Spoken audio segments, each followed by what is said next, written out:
Hey guys, welcome to the ZBrush session, episode 65. Before we get started on this live stream, just got a membership video to show you, and then we'll jump straight into it. Got a lot to do tonight. It's going to be quite a fun one because we got the Substance Painter instead of ZBrush. So let's just grab the membership video, and I'll be back in a second. So you want to join my membership? Gotcha. Sign up. By joining, you won't only unlock members-only content,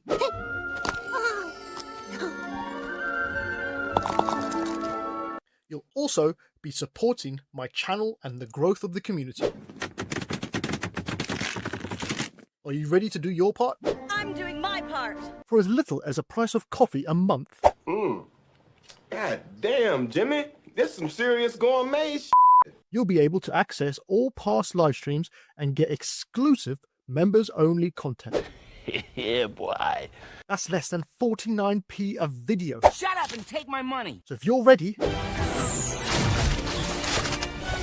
join now and become part of this 3D journey. Where we're going, we don't need roads.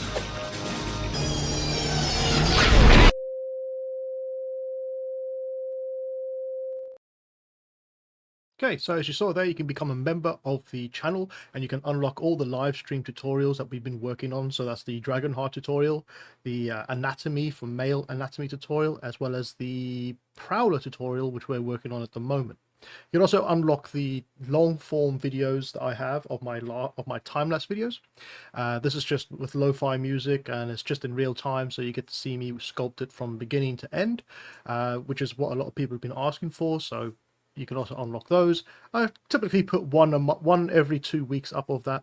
And also, I don't know if you guys have seen it yet, but I have started a 24/7 live stream on this channel. So if you want, you can go there, watch some of the past projects, as well as some tutorials you might not have ever seen before, like mini tutorials, and some other artist commentary videos. I am going to be updating it regularly until I've made up my 100 gigabytes that I've allowed space. So check that out if you haven't already. Have it on the background whilst you do your own sculpts, and also I'll let you know when that is actually updated with new videos. And you can also become a Patreon and tier level 3 and unlock the live stream Mondays, as well as the exclusive tutorial on how to sculpt the Velociraptor inside of ZBrush from beginning to end, great for beginners and experienced artists.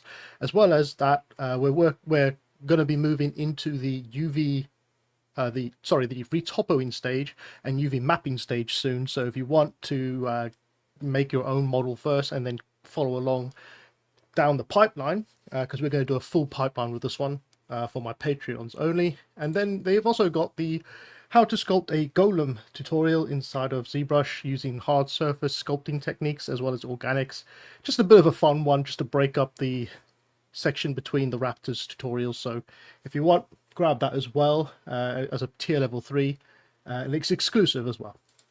Okay, so if I look like I'm really sweaty, by the way, tonight, that's only because it is hot as hell in this room, and I'm going to be using Substance Painter as well as Toolbag later on, hopefully, if we get to it tonight, and that's going to be very, very hot on my computer. So yeah, it's currently running at a cool 40 degrees. So yeah, this should be fun. Anyway, let me stick the comment section up 1 second.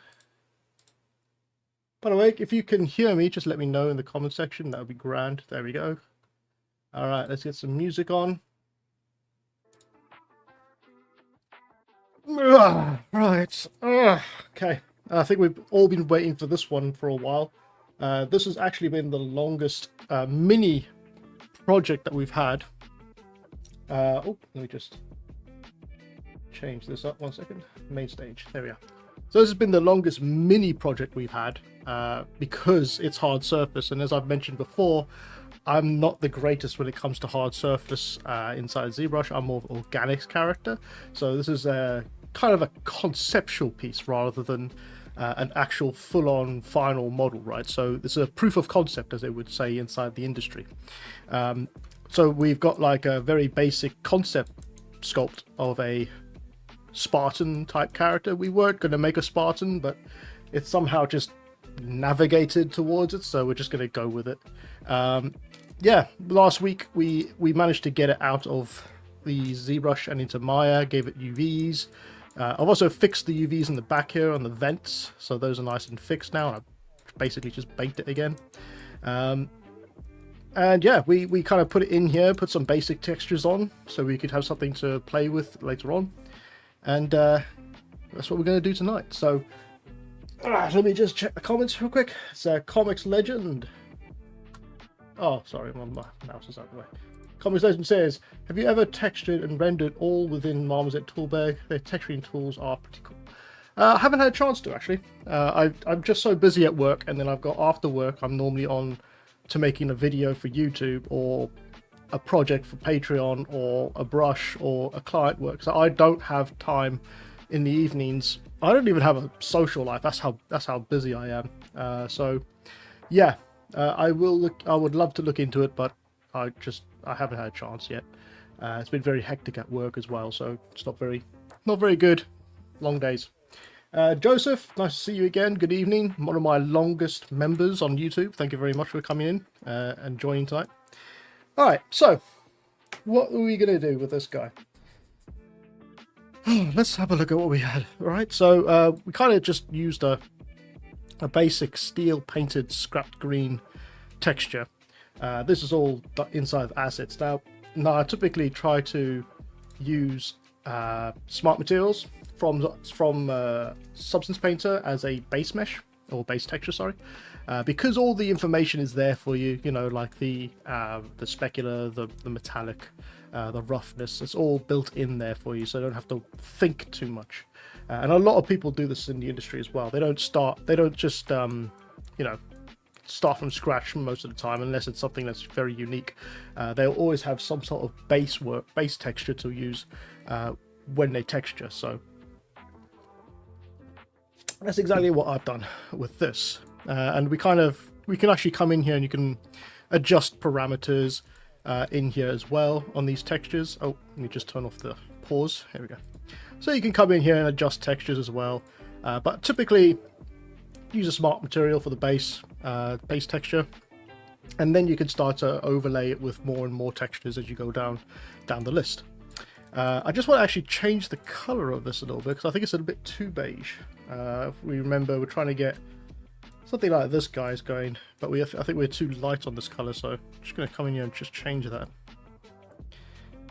Maybe something like that. It's like a desert camo. You know, I don't want to go too Halo too much of a Halo theme, like this Master Chief down here. I kind of wanted to make it its own sort of thing.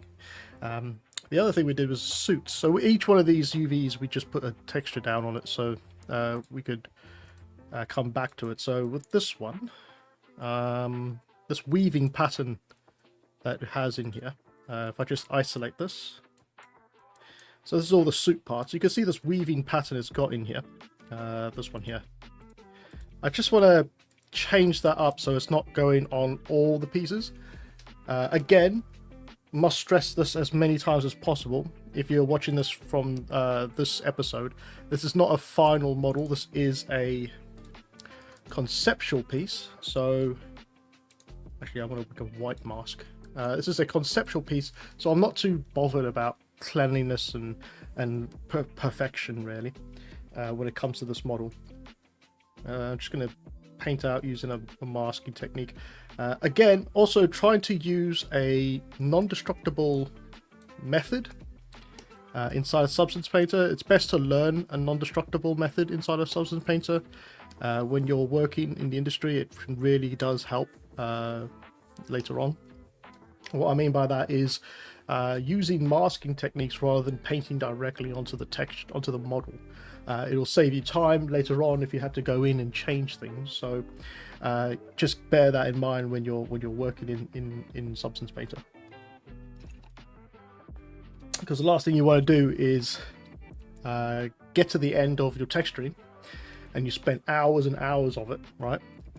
And then all of a sudden let's say the art director, because that's the person who would have final say, comes up to you and says, actually, I don't need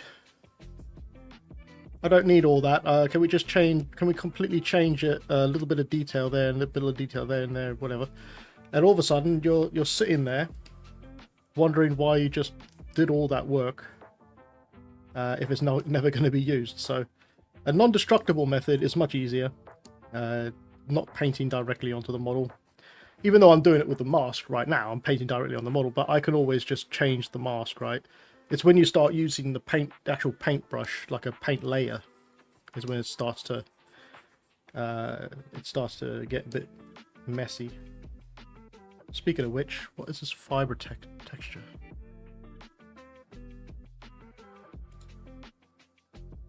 Is it this? No. Could be... Is it that? No. That's odd. Is it dirt? No, can't be dirt. Is it the sharpen? No. Damage. It's a damage, it's the fiber scratches. Let's just turn that off for now. It's a bit too noisy, I think. Alright. Yeah, that's a little bit better. It's a bit cleaner. What I'm going to just do, right, is just try to make it a bit more interesting. Instead of having this texture that wraps around, like these fibrous textures that wrap around the character all the time. I'm going to break it up as if it's sort of been, you know, it's between some different patterns on the character, right? Like different patches, I should say. Even on the neck here, we could have a patch. So this whole section here could be.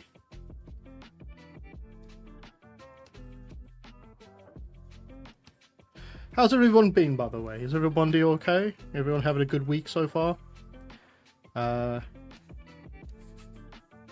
Anybody got any projects they've been working on? Feel free to talk, by the way. It's not like Mondays where I do most of the talking because it's just tutorials. If you want to ask me anything, then go straight ahead.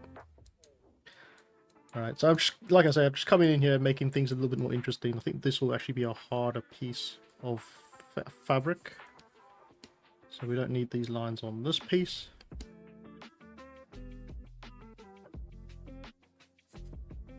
This is actually one of my favorite parts, by the way, of 3D, is the texturing inside of Substance. I also like it inside of Mari, but Substance is definitely my go-to texturing program. And as I mentioned before, I think I did it last week. I mentioned that I spend so little time inside of Substance for my actual day-to-day job as a 3D artist. So the majority of the time you'll spend inside of ZBrush, actually, if you're a 3D artist, doing like sculpting work. And then it's for me anyway, it's roughly about what is it, 10% or 5% inside of Substance Painter. It's actually, the texturing stage is actually very quick, especially in the games design. It can be very quick, you know. You don't really have much time to actually, I should put the whole backside here. That's this piece. You don't really have much time to sit about unless you are an actual texture artist. You'll have sort of schedules to keep to, but as well. And the majority of the texturing stage is very, very quick. You know, it's a very quick process in the studios. I find this is for game. For film, it could take a little longer because they're very particular in film when it comes to textures and models and stuff. They really want the thing to look good. I mean, they also do that for the games as well. But for film, it could be for like a particular shot that they want a really good texture and stuff. So they really spend hours on it. Conversation says, what I like to do is just place a smart object and modify it. A smart object and modify it. The smart material does a lot of the heavy lifting. Yeah. Smart object, I've never heard of that. I haven't seen much of that. I'm still very old school, by the way, when it comes to comes to this sort of 3D stuff, I'm not caught up with a lot of the latest inventions and programs.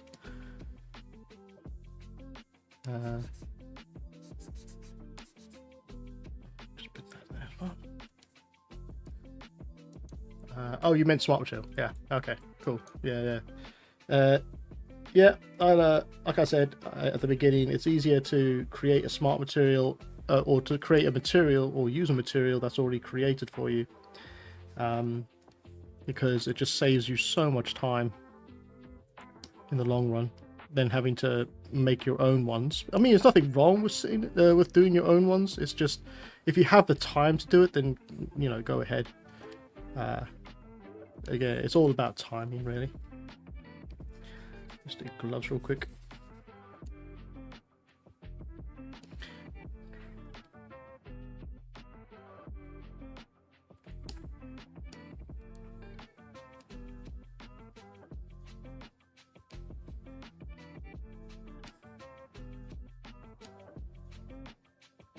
Let's do the whole top half of this hand, actually. Now, I'm not going to be painting too much on the actual 3D textures, or the 2D layout, because they're very basic UVs we've created, right? And they just won't hold up if you went in there and you painted them directly onto the textures UVs. So we won't be doing that with this one because it's just a mess. But hopefully we can get away with doing most of it outside of that method anyway. Okay. I think I'll leave the inside of the hand like that. Let me put these pads as well. I like the... Yeah, no, let's do that. I was going to leave them as they were, but I think maybe we change it up. Make them a harder surface rubber, harder type rubber instead. Joseph says, started the squeak tutorial just due to the usual time management issues. I finished just the block out so far. That's good. Yeah. Yeah, that's great, mate. Hopefully you're enjoying it. And it's not too complicated. I mean, like I said, like I constantly say, most of my tutorials are actually aimed towards beginners, right? Like total beginners, because I remember when I was at university, I think I've mentioned the story 1,000 times, but when I was at university, we didn't have YouTube, or we did have YouTube, but we had a very basic sort of form of YouTube. We never had the YouTube that you have now, where everybody is just uploading videos left, right, and center, like on a regular basis, right? There's only a select few people who were actually using YouTube at the time properly to make a living off it. But you never had artists, like 3D artists, actually making YouTube channels.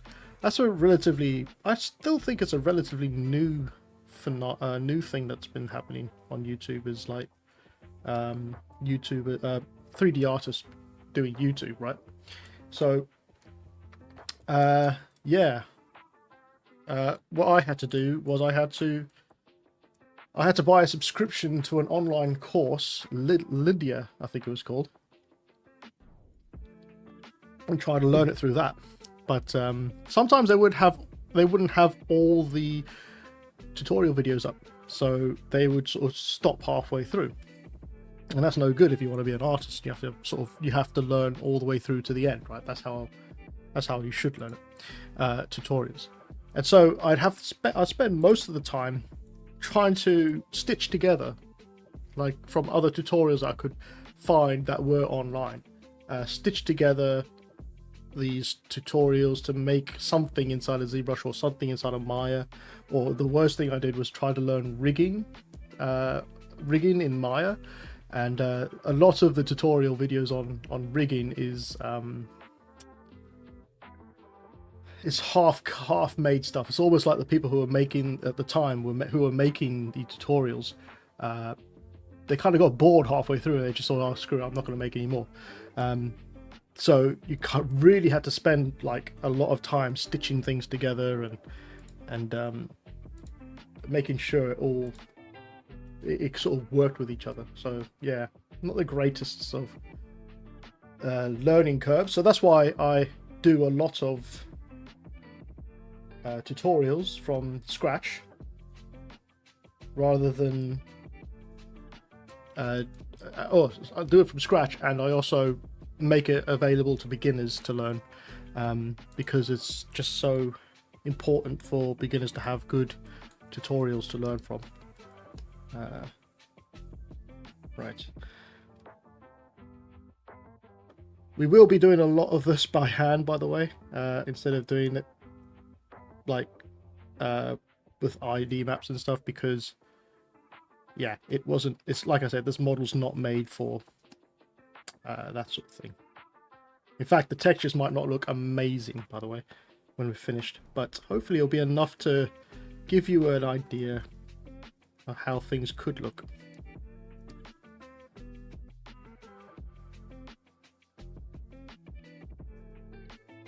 Yeah. What was it? This piece as well.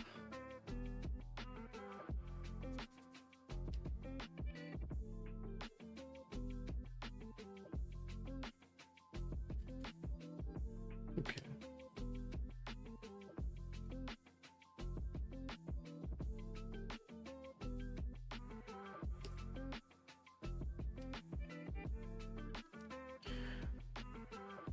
Joseph says, yeah, it's great, thank you. I hope the results will be worthy to share. Well, hopefully, yeah, I mean, share them anyway, you know.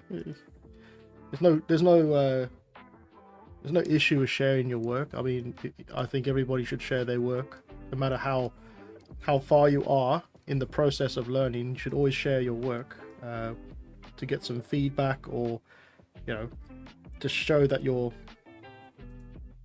actually doing some artwork. I'm sick. I'm really. I don't really like. There's a thing there's a pet peeve. Sorry, I'm losing my words here.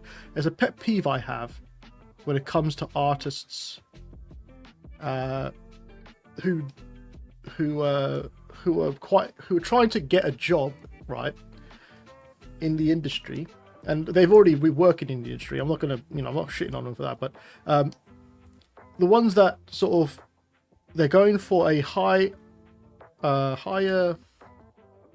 do you call it? I'm losing my words today, guys. A higher position in the company, right? But when you look at their portfolio of work, there's nothing in it. And they say that they are ready to be leaders of a team, or a lead artist, or principal artist, but there's nothing in their sort of portfolios to show that they're capable of actually being a lead artist, you know? It's a bit of a pet peeve with me. I find that really annoying. It's almost like it's almost as if, right, they are trying to not do any work and still try to get a job at a higher rate than someone who's been working their backside off. Like, I think if you were to be like a proper lead artist or something like that, like someone who's very high up, your portfolio needs to be, well, it doesn't have to be amazing, but at least got to have some sort of work in it. Because then otherwise, how do you know the guy is the right fit, or the person's the right fit, if they don't show that they have any work in their portfolio, you know? I don't know, maybe it's just my thoughts. But I think there should be a considerable amount of work in your portfolio before you can even think about joining a company as a lead artist or a principal artist. That's just my thoughts. Let's turn this off and just see what happens, because I'm not really happy with that metal. I'm going to delete that, actually. I like the other aspects of this, but I don't like the color, so I'm just going to delete that. You never go too dark with the blacks on your character, by the way, unless it's supposed to be. But I find that if you go just above black, pure black, it's better representation of black than pure black.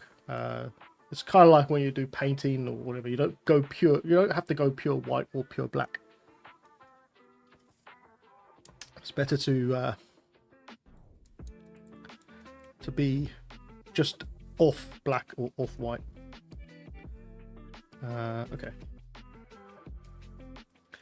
What am I doing? What am I doing?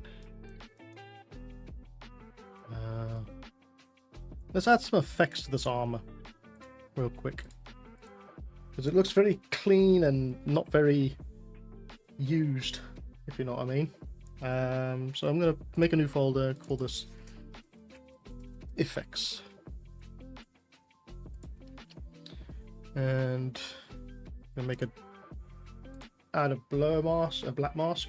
Actually, no, yeah, I actually do that. Add a black mask. I gotta find a different place for this microphone. It's fucking always in the way whenever I'm trying to look at my right hand side here, or my top right hand side here. It's always in the way. Yeah, let's have a look what we got here. So inside of Substance, you got a bunch of like masking sort of pre-made masking techniques inside of Substance Painter that you can use for your character. I'm just going to try one of these real quick. What's going on here with this?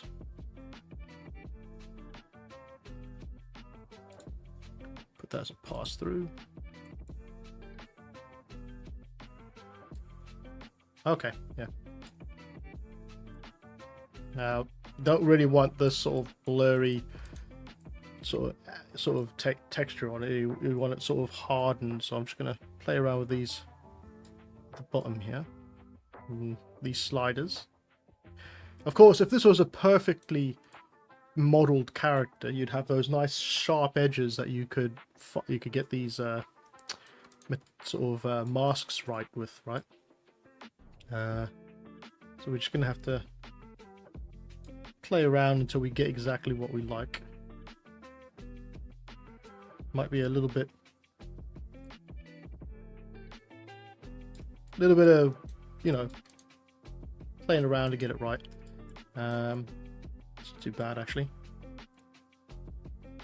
We put some roughness in, so this could be like the underneath paint of your character's armor. So the top coat of the character will be a sort of, I want to call it a Humvee camo. Like a Humvee paint, you know, like when you see, if you ever seen Black Hawk Down, it's a great film. You know, that sort of Humvee that they used to have, the paint that they have in military, which is not, it's not specular at all. It's kind of just really matte.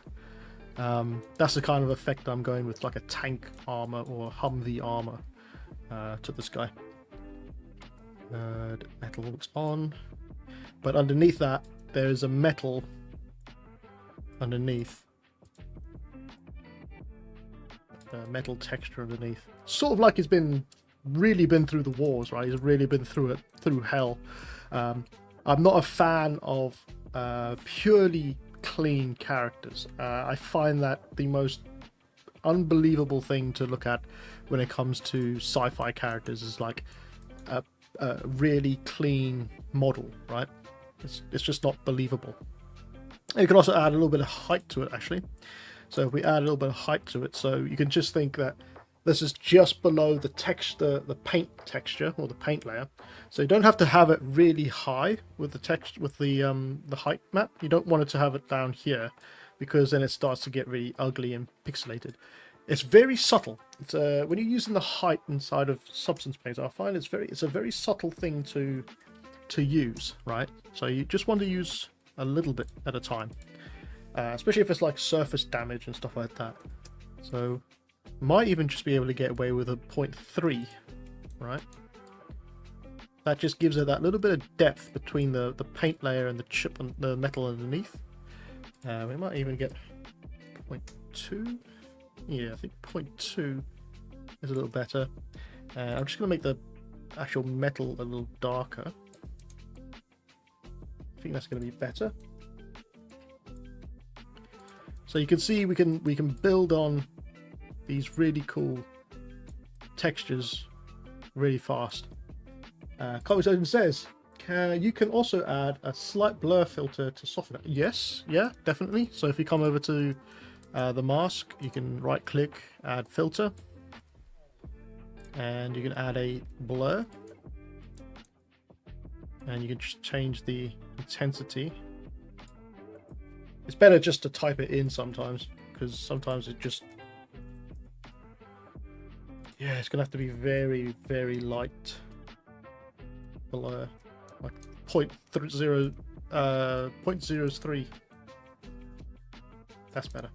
Let's try 0.4 or 5. I think 0.5 is fine. Yeah, hold on. 0.6 maybe. Yeah, 0.6, that's better. Thank you, Comics Legend. Are you a big fan? I guess you're a big fan of Substance Painter. You must know quite a bit about it. Okay, so just drop that down, and what I also want to do is add some emissive, right? To break it up a bit. I know that in Halo, I don't know if it's in this images here. Let me just scroll this up. Yeah, in Halo they went for less lights, right? Less spotlights. I think actually they changed it. They changed the suit of Master Chief quite a bit throughout the ages, right? And I wonder if I've got one here. No, not that one. But they did have at one point, I think it was Halo 2, when they started, or Halo, yeah, it must have been Halo 2, they started to add emissives everywhere, like little LED lights all over the character. And that went on for a while. It's like these little things here, you see? These little LED lights on this guy here. And that went on for, I think, two more games, if I'm correct. If I'm not correct. And then all of a sudden, they had the latest Halo game, which is, you know, Halo 5, this one. And they took all the LEDs off them. And I think it actually works a lot better without it. But because we have a lot of little sections we could put LEDs on this guy, we're going to actually add some LEDs, because I think it'll be quite a nice difference between the two versions, between the versions we're making on our own one here. So let's just let's add a black mask on this one. And for this, I'm just going to go around and find some LED sections. So just here, I'm going to make that an LED. I'm not too worried about perfection right now, by the way. Just, oh no, not there. Is it anywhere on the legs? It might just have a few, actually, like one or two. I know there's going to be maybe one on the helmet. Put one up here.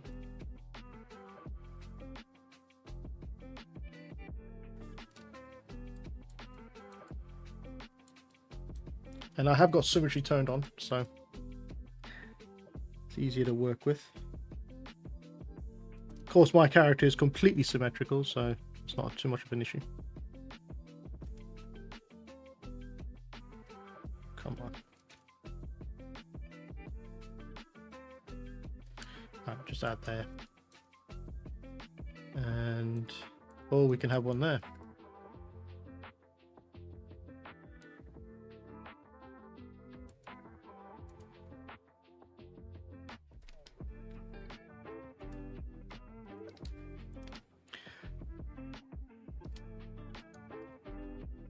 Don't know if you saw in the chat, I put a little vote up, or a poll up, about, has anybody seen the Beowulf animated film? Let me just check it quick.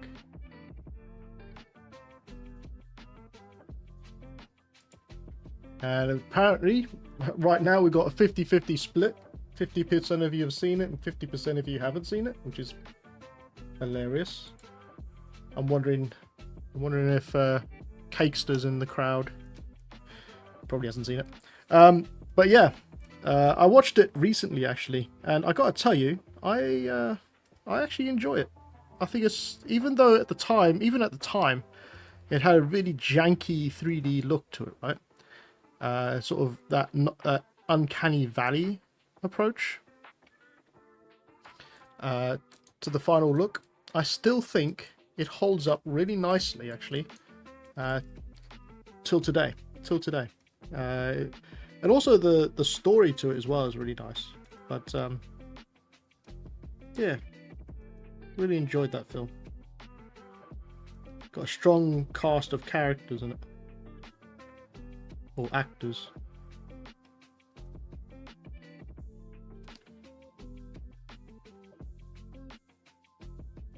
Right. That's going to be an LED.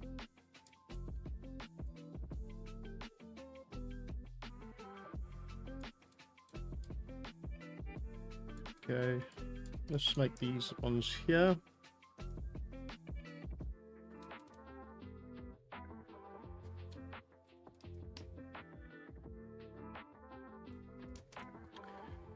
Oh, CS Explorer says, bro, your paint layer look flat, add some color variation and height details. Yep, will do. We're still just working on the basics, really. Just, you know, taking it step by step, enjoying the process. Like I said, I don't have time. I don't really get much time to spend inside a Substance, so it's quite nice to do some work inside a Substance. So that's going to be a white. You turn that off. We can also come in here and add a filter. You can add a bit of blur to it.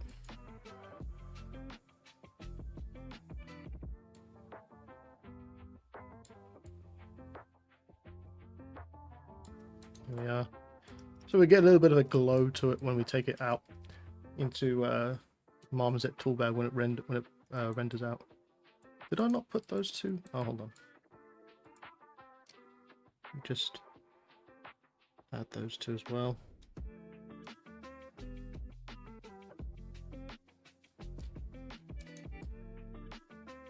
Okay. I think that's enough little LEDs everywhere. Alright, cool. That's emissive. Done. Bro. Yeah. So got the chipping on top, which is good. Let's go back into here. Add a black mask. And let's add some color variation to the panels. So as I said, you probably weren't here, CS Explorer. This is a conceptual piece. It's not really built very well. I'm just doing a very quick paint over because it's not meant to be something that's, you know, perfect. It's supposed to be just a conceptual piece that we've been working on to proof of concept. So I have to do all this by hand, unfortunately.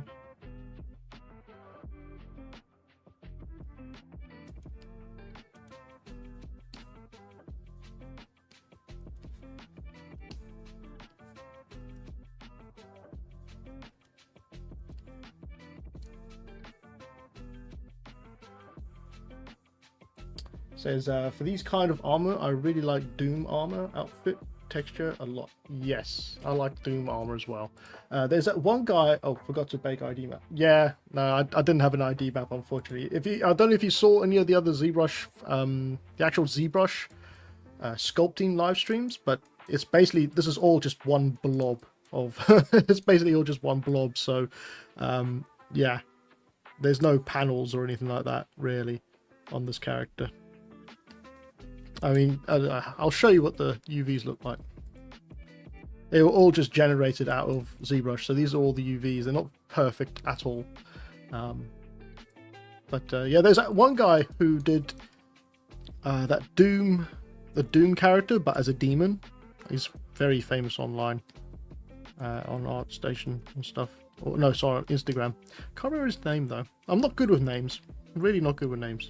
I'm better with faces, which is funny because I talk to you guys, and I've never seen any of you guys' faces, but you've seen mine, which is scary. Bit of a scary thought to think about.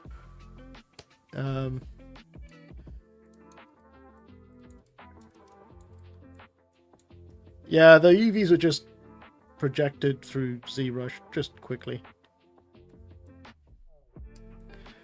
So right now I'm just picking out some panels which are going to be different colors to the others. And I'll show you what it'll look like in a minute.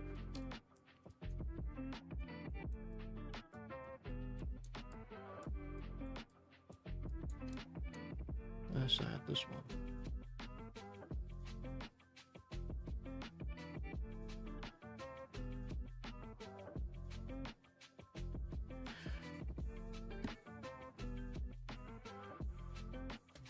Yeah, it's a slow build up actually when it comes to textures. It's a layer at a time, and take your time basically.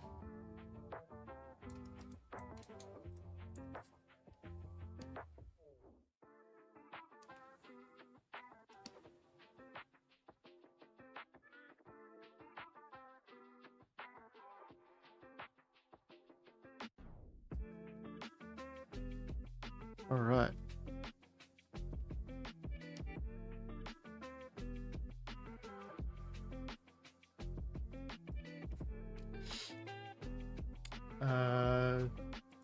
CES Explorer says, "Do you think that AI will take a 3D artist job?" I think I've spoken about this about 1,000 times on all the other live streams. I think we're heading into. I'll give you the short clip. I'll give you the short answer. It's probably no, but with a caveat of maybe. I think that 3D artist jobs are still going to be around for a while, for quite a while actually, but they're going to start to introduce a lot more AI into it. So yeah, I think AI eventually will win out if it doesn't crash, the stock market doesn't crash, or the companies don't do something stupid, you know, because at the end of the day, if the stock market is not great with the AI stuff, like the Nvidia chips, they can't make the chips or something like that, then the first thing that will take a hit will be the AI softwares, right? Or the AI programs, because they need those chips and all those sort of computer processing things in order to work. So I think as long as the stock market shows that Nvidia is going up, then AI will be around. Will be around for a while. So it's not going anywhere. And I would say to people, even though people will turn around and tell me, you know, you're for AI and all this stuff as an artist. I'm not for AI, but I can look through history and see how art has changed throughout the centuries, or whatever, throughout the years. And you know, the ones who stuck around for the traditional methods, okay, their artwork has become more important and rarer, so they can actually make more money out of it. But at the end of the day, if you don't keep up with technology, I guess, then you might be left behind. So I would recommend people look into AI. Maybe try not to make any money off AI, because that would be wrong. But if you were to make your own AI short films or anything like that, then I wouldn't say that that's a massive issue in my eyes. as long as it's for self-exploration into AI, and you're using at least something that you've drawn or 3D model to a to a basic sort of look, and then you put it into AI to up-res it or anything like that, then I don't see the massive issue with AI in that respect. But yeah, I wouldn't just sit in the dark and wait for the inevitable AI to take over, and then you're sitting there, you know, without learning anything about it. So yeah, just dabble in it, look into it. I can't tell people exactly what's going to happen in the future, but if you're at least prepared for the future, then you know, you'll be all right. Hopefully that helped. And I've also got something else to say about that, but I want to get to the other questions real quick. So Comics Legend says, how would you pose a character like this with armor pieces not deforming? I actually have. I just use Transpose Master, or just masking out and making sure not to mask the hard parts, like the hard surface areas. There's going to be some movement in armor all the time. Even in video games, there's movement in armor, like, you know, soft movement. It's never going to be 100%, but it's going to give you a good enough look. If you really wanted to make sure that the armor and stuff doesn't bend, then you can actually rig it sort of with Character Creator or MetaHumans or anything like that. You can actually what do you call it? Rig it properly. But I don't have time to rig, and I don't know how to rig, so it's never been an issue with me.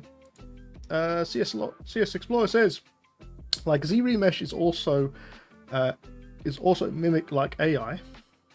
ZBrush, yeah, I guess, because you're not doing it yourself, right? So, I mean, AI is in pretty much, it's pretty much already in 3D. It's just that you don't see it because it's just programmed, right? It's still like doing the same thing as AI would do. So, what's the difference now that you can see it? What's the difference, you know, at the end of the day?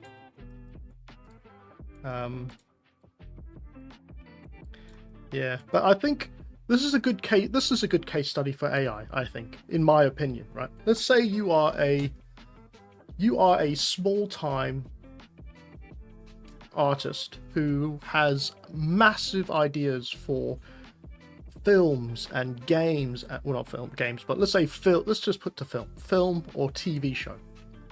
But you don't have the funding in order to pitch for this idea, right?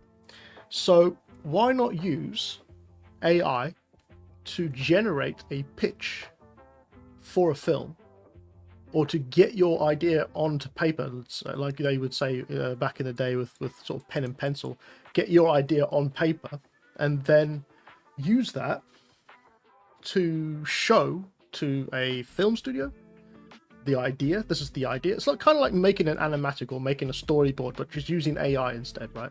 And then they can kind of see it like fully finished. Now, because I don't know about you, but I've been in so many studios that the art director and the director of the company do not care about conceptual things. They want everything made as fast as possible. They want to see something finalized as fast as possible. So why not use AI to show them the product they want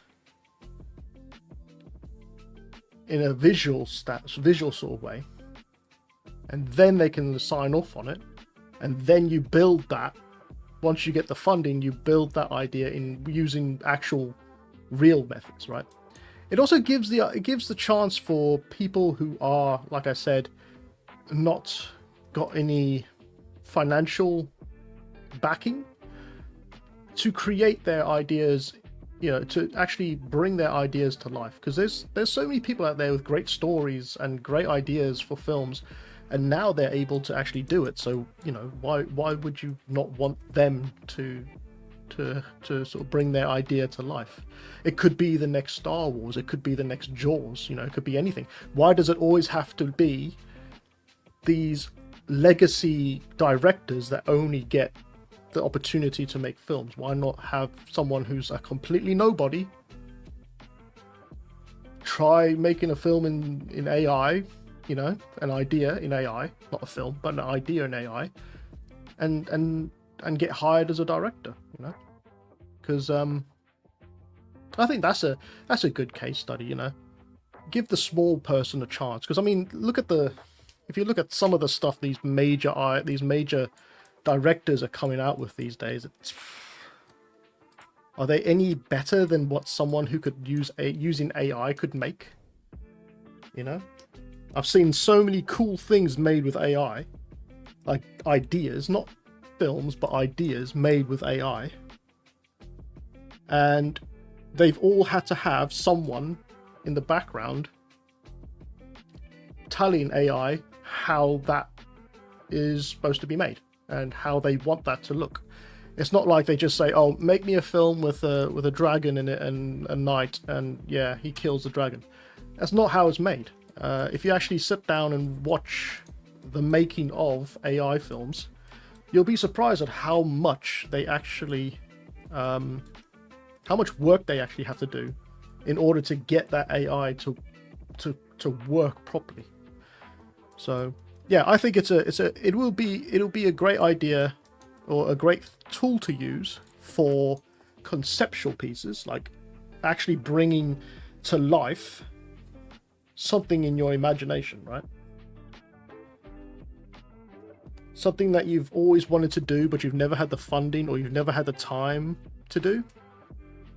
Now, there is a hell of a lot of slop out there. I will agree with any artist that there is a lot of slop out there. But if you could get an actual person who knows how films are made, but never had the chance to make his own, and he has the thought process to making films, why not let him use AI to bring it forward? You know. Comics Legend says SD cards are expensive now. I bought a 512 gigabyte for 50 quid last year. It now costs $170. Bloody hell. Yeah, it's not cheap. CS Explorer says, I see a dark future for 3D artists as process from modeling to texturing are going fast, and they expect cheap rate, which will affect survival. Maybe.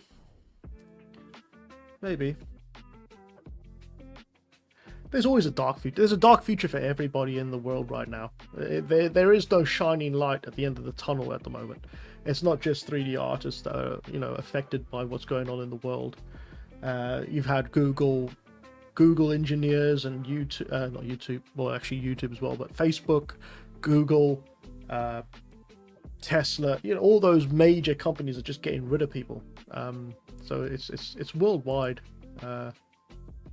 Yeah, but before Comic Surgeon says that before AI, 3D jobs were already being taken, but hiring overseas with cheap labor. Now with AI, it's even worse. Yeah, that's one of the biggest problems I've had with the industry, is that especially with the film industry, they like to send work over to overseas to other countries instead of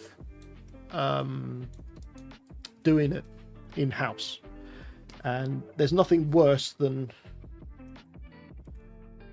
teaching someone else how. Basically, we've been doing AI. I think we've been doing AI for a while now. We just haven't noticed it. AI was never just a computer, right? It was also teaching people in other countries how to do the projects and how to use the programs that you use, that you make your bread and butter out of, right? Your money.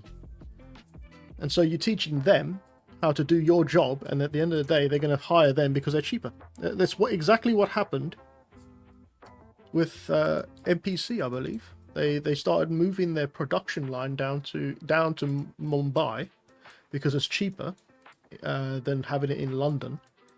And one of the main heads of studio would go over to Mumbai for 6 weeks and teach the people how to use the technology and the pipeline that we're using, and then they would come back and they would go out another 6 weeks later. So we've already been teaching AI, which is basically the other countries, how to do our jobs. And so we're all going to be on that AI trip in a few years. making our own pieces of work through AI, I guess. But yeah, I mean, it's the whole world is going through turmoil right now. It's just, you know, it's never ending. You turn the TV on and everything's everywhere every single day. It's actually exhausting trying to keep up with what's going on in the world right now. I've been trying to keep away from the news of the world and stuff like that, because it's just depressing, you know. Watching other YouTubers and stuff just to make it a change a bit.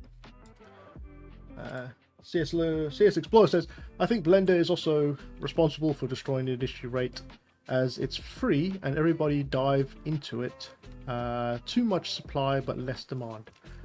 I've never really worked with the Blender, so I'd have to take your word for it.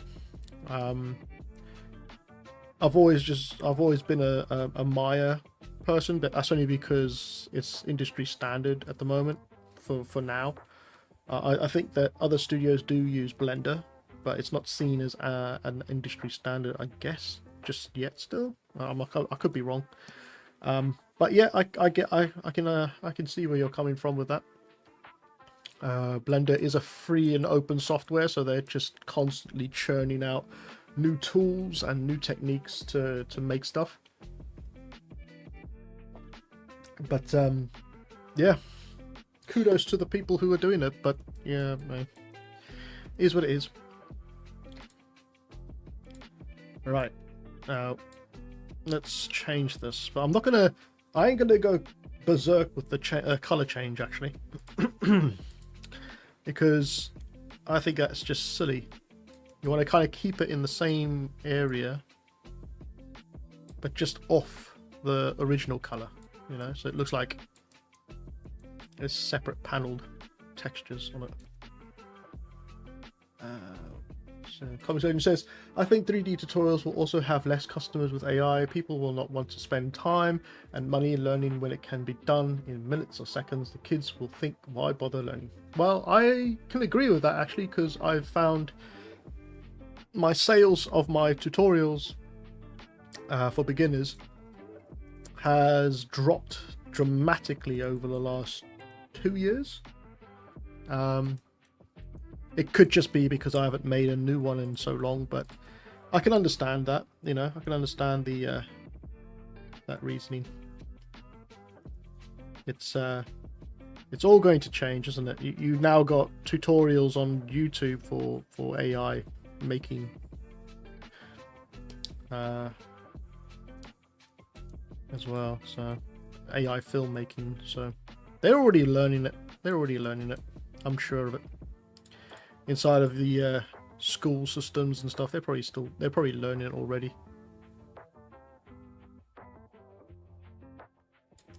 That's better.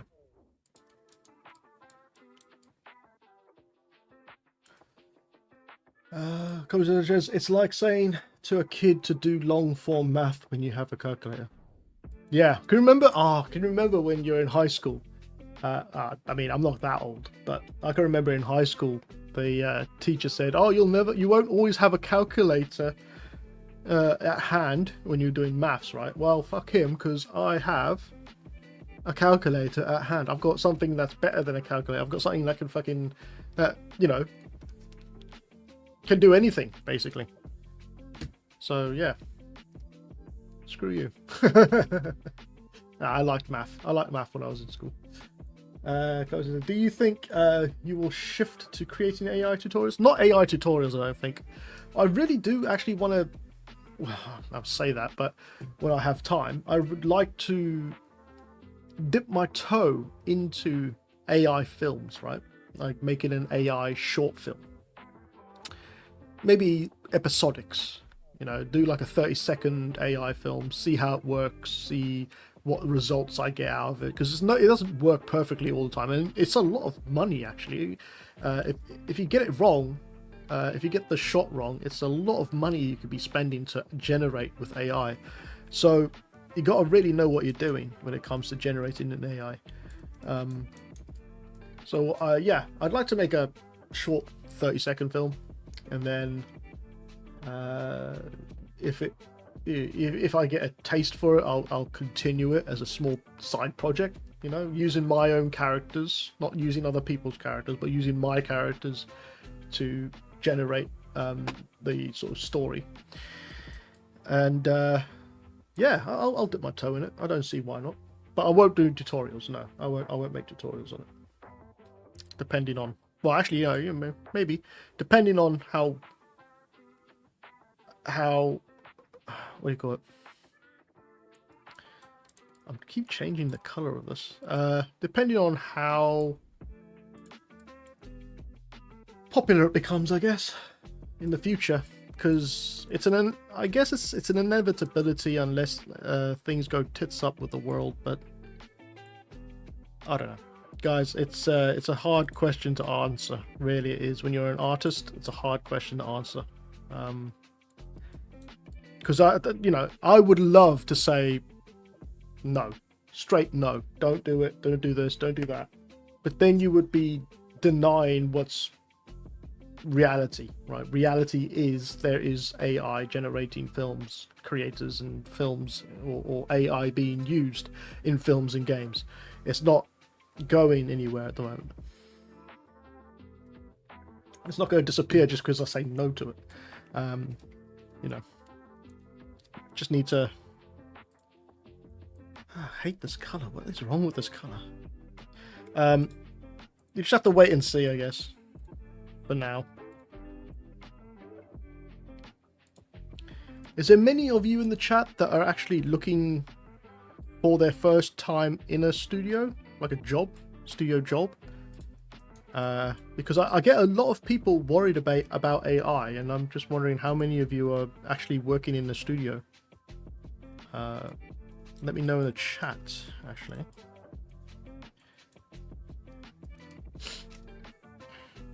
Joseph says, Blender also requires the work and the knowledge as mayor.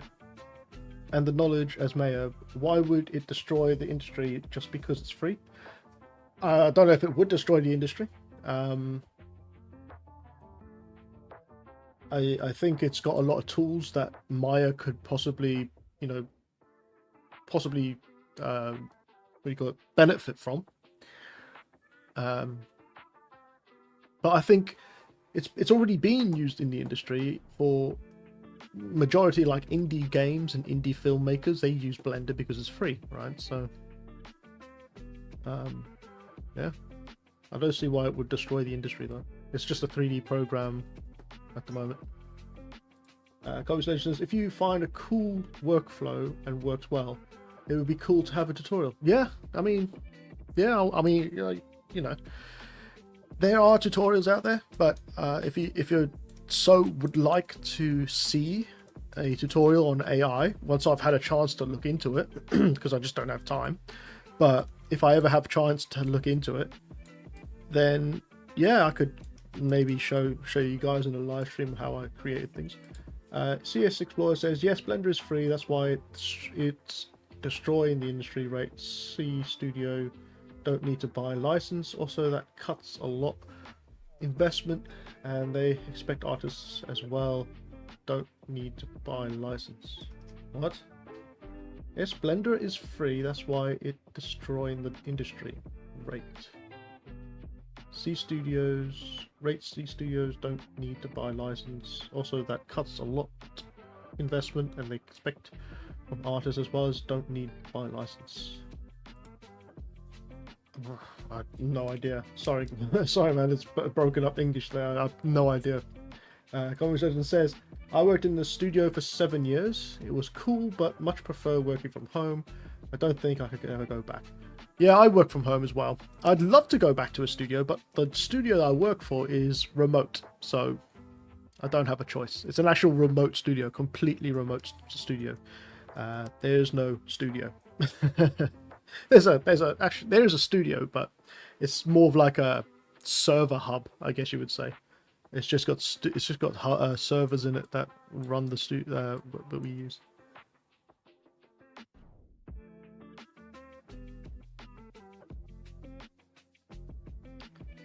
Oh, he says a free tool available for all will cut the value of art. Blender is prime example. I don't know about that, because you get a lot of free tools out there, don't you? That you can download and use. I don't see those tools bringing down the value of art. Is it Nomad? Nomad Sculpt? Nomad Sculpt? I don't know, whatever one that is. That's a free tool, I believe. Isn't oh no, that's not. But I mean,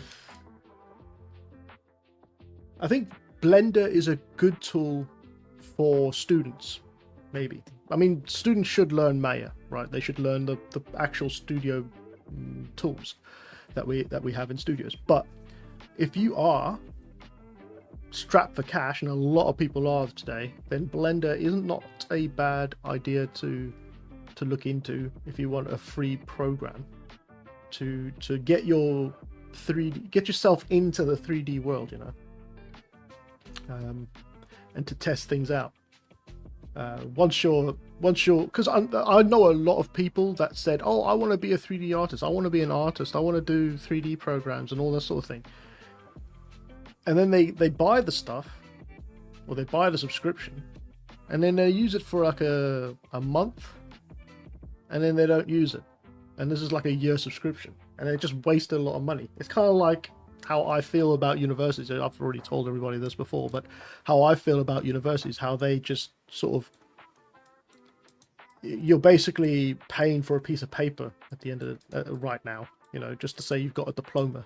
They don't really teach you much inside of universities, depending on which university you go to, obviously, but the experience you get out of a university, you could probably just get if you would just sit at home and do 4 years of learning how to use 3D through watching this sort of thing on live, or actual artists that's on YouTube. You know, you don't have to go to university, but for some reason everybody's got it into their heads that they have to go to university, so that's a major waste of time and money.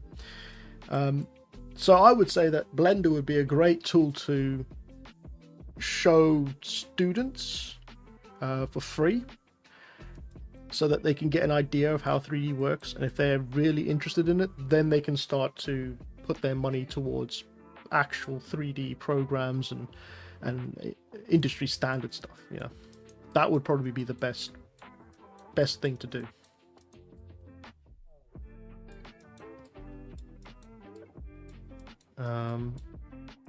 Completely forgotten what I was going to do now. Getting sidetracked by questions. Black mass, right? I wonder if we got scratches in here. Oh, that's this one. Right. That's too much texture.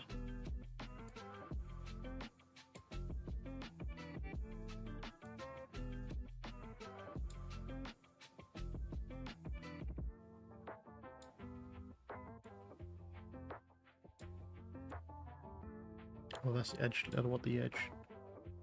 Just want a bit of break up there. Take down the curvature. That's too many scratches, I think.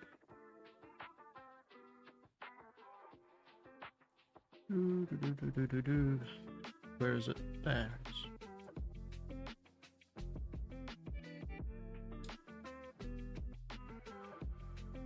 Oh god. Oh, okay, there it is. That's what I was looking for.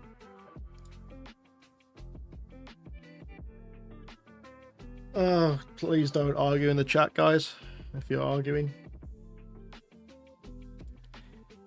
it's not worth it. It's not worth the argument.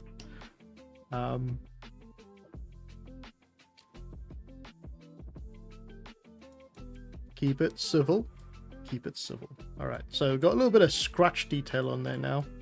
I don't know if we're going to use that, but we can see. I mean, it is very low. Again, very low res because of the UVs, but could be all right. Just going to make a little bit of height. Chip it away. Metal. Roughness.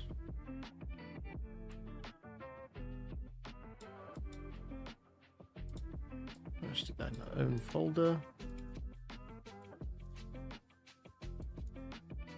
A black mask and get a brush out. So I'm just going to use an artistic brush here. And just going to go over very roughly where I want these little scratches and dents to be. Not paying too much attention or thinking too much about the placement, because it's all driven through the what do you call it? The mask anyway.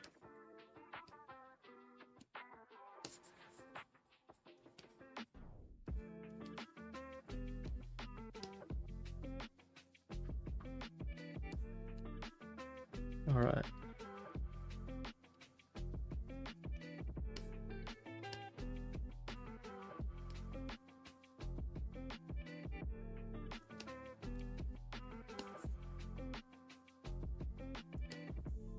Okay. That's not bad. It's a nice little dent work, like micro scratches on it. All right. Of course, I am aware that we're going to have to use the same texture on the helmet. So what we'll do is we'll just build up the layers in here first, and then we'll copy the texture again over to the helmet, and then just clean it up. What do I want to do now? I really would like to put some decals onto it, like you can see these decals on this one, just to give it a bit of zazz. But I also do like just a clean color, like tones, you know. Like, that one has, one second, let me just see, is there any on here? Not really.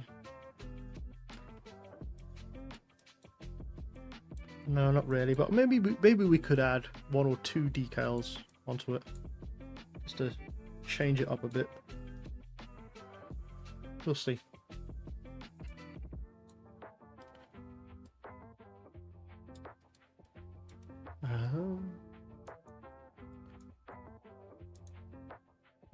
A black mask, and I'm going to use the pen tool for this. So, wait, let's have a look at our decals we got in here. Have we got any good ones?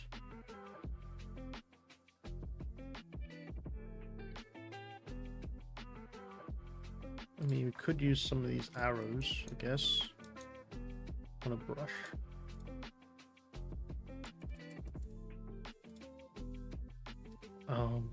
Wait a second. Let me just adjust this.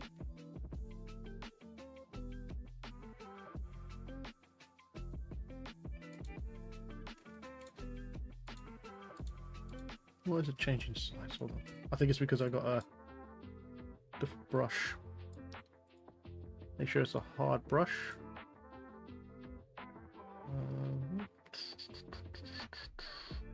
Ooh, no. Maybe?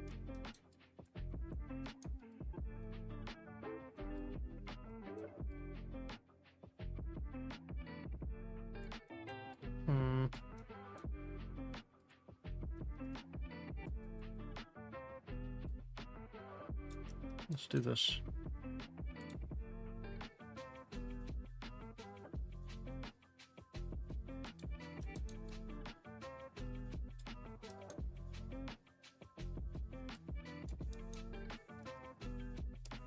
Not there. Maybe this is difficult.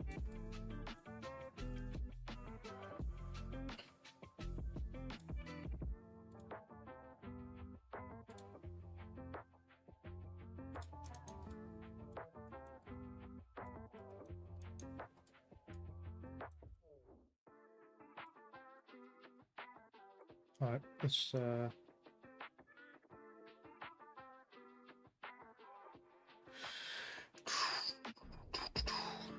just where that gets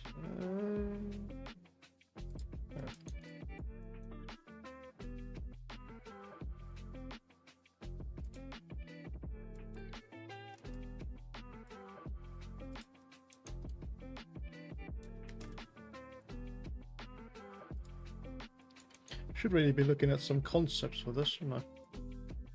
Like what does anyone else put on theirs? Oh look, I've got a triangle there. Let's paint that.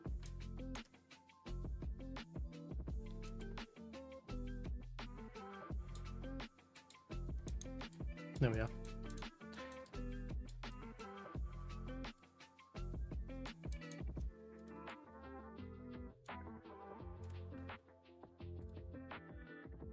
How's everyone doing in the chat? Oh god, there's some talks going on.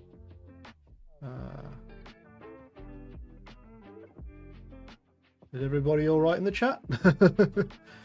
Big studios don't indulge Blender because of pipeline and copyrights, plus they got big funds and investors and custom tools, more sources.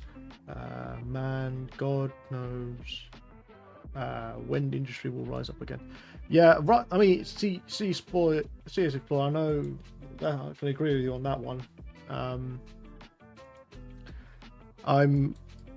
I'm waiting for the studios to pick up again as well. Like, they really just need to pull their finger out and just, you know, come, like, actually work together. It's not really, see, it's difficult because you got to think of it as a assembly line, right? When you're talking about studios, especially the film studios, it's an assembly line. So I remember this vividly because we had massive redundancies because of it, right? When Hollywood, the Actors Guild or the Writers Guild, went on strike in 2000, was it 2022 or 23? One of those ones. I think it was the Actors Guild went on strike first because of the possibility of AI taking their jobs, you know, that all that sort of stuff, and you know, wanting better pay, all that stuff. And so that actually has a knock-on effect throughout the pipeline or the assembly. So if you have the actors on strike, then nothing can be filmed. Hence, nothing comes to the film studios, like there's the 3D studios that work for the film studios. Hence, the 3D artists have nothing to do, and so they start to fire the 3D artists because the actors go on strike, right? And so, a lot of people were made redundant because of that. A lot of people I know, even I was made redundant because of that. And that was all because the actors wanted to have better representation, right? And so they got what they wanted, the actors, and then the writers went on strike. And by the way, the actors and the writers, well, the actors had the help and support of the writers when they went on strike, right? But as soon as the writers went on strike, the actors didn't. They didn't come on. They didn't go on strike with them, or they weren't as supportive of the cause because they got theirs and they didn't care. And so the people down the far end of the assembly were shafted, and a lot of them lost their jobs. A lot of studios went under and closed for good because of what was happening up the stream, basically. So I think the studios don't have to get their heads right. I think the visual effects studios, they don't have to get their heads right. I think it's Hollywood needs to get their heads right. Like the people in charge of actually running Hollywood, you know, they're the ones that are messing things up for everyone else down the line. And I think you're starting to see a lot of like well-known actors who moving themselves to smaller studios and making sort of budget film stuff, you know, like not B films, but not as well-known films as like their Hollywood contracts. Because I think is there still a strike on in Hollywood? I'm not sure. I haven't sort of kept up with the Hollywood stuff that much, to be fair. But yeah, if all the actors and writers didn't go on strike, especially during the flu period, I want to call it the flu period because I don't know if YouTube's going to allow me to say the other word. Especially during the flu period, when everybody didn't have a job, it was hard to find a job. If they didn't go on strike, then I think the Hollywood would have been in a better sort of situation, and the studios, the satellite studios around them, would have been in a better situation as well. So yeah, you know, we could sit here and argue with each other about VFX studios going under, but sometimes it's just because, you know, the shit hit the fan in upstream, and we're now feeling the effect of it, right? So yeah. Does that make sense? Does that make sense to everyone? I'm not sure if it makes sense. Oh, I'm not sure I like this. Oh, maybe I do.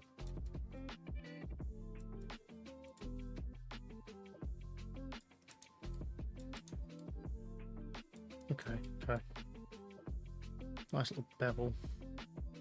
I'm not sure. Should I paint those letters? Let me just paint the letters. Screw it. I'll just paint the letters. I'm going to turn off symmetry. This is probably going to be awful.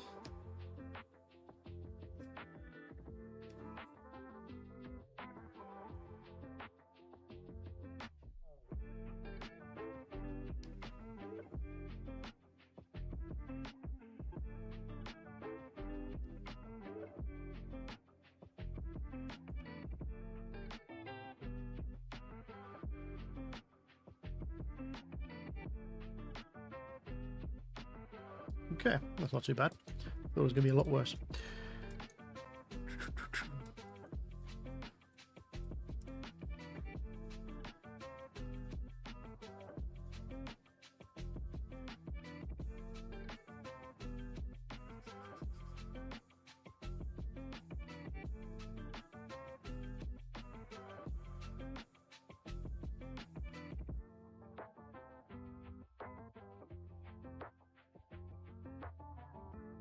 Alright.